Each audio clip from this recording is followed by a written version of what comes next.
Abbiamo voluto organizzare questo incontro grazie all'Associazione di Cristiani per Israele e lo riteniamo un evento di straordinaria carica perché c'è la presenza di una persona che è sopravvissuta all'Olocausto, quindi può portare la propria testimonianza, e dall'altro lato è anche una persona che proviene da una terra oggi martoriata, che è la terra d'Ucraina. Quindi questo evento rientra in un ventaglio più ampio di iniziative che si sono tenute per la giornata della memoria. Noi riteniamo come Consiglio regionale di poter organizzare iniziative che possono sempre tenere l'attenzione su quanto è accaduto nel passato, che ha un grande valore e carico in termini di umanità e di esperienze che le persone hanno vissuto e che sicuramente rappresentano per noi quel bagaglio storico e culturale che ci permettono anche di affrontare il presente, perché come è stato detto non devono più accadere determinati fatti. L'Associazione Cristiani per Israele Italia è stata fondata 12 anni fa in Italia, mentre ha origini in Olanda, è stata fondata 44 anni fa. Lo scopo è di creare relazioni tra ebrei e cristiani, cambiare la storia e soprattutto aiutare gli ebrei per l'Aliyah. Cosa vuol dire l'Aliyah? Aiutare gli ebrei a ritornare in Israele, questo è un fondamento biblico annunciato da tutti i profeti nella Torah.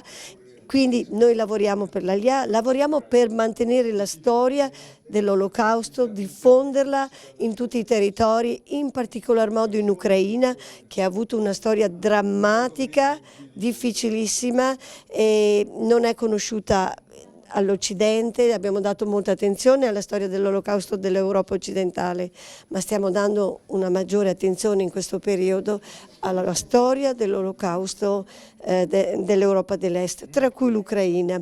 Abbiamo avuto l'onore di incontrare il professor Boris Zabarko nel 2018, da quel periodo siamo in contatto, ci siamo anche impegnati a tradurre questi due volumi, che sono due volumi di testimonianza della storia della Shoah in Ucraina, e diffonderla in Italia, perché è giusto, è importante che conosciamo ciò che è accaduto in quel territorio. Abbiamo appena pubblicato un libro sulla storia di una sopravvissuta all'Olocausto a Odessa, una ragazza che per 27 mesi ha vissuto sottoterra, dormendo sulla terra, e si è salvata. Una storia inedita, edito con la Mursia Edizioni, Lustica Licca, testimonianze di sopravvivenza all'Olocausto. Abbiamo cercato di preservare le memorie, per preservare i nomi delle persone che hanno vissuto, preservare i posti. Il lavoro che stiamo cercando di fare con l'associazione è anche preservare i posti per dare la vita alle persone, per dare la vita al passato. Se noi non preserviamo queste memorie, non c'è il futuro senza il passato, non c'è la politica senza passato.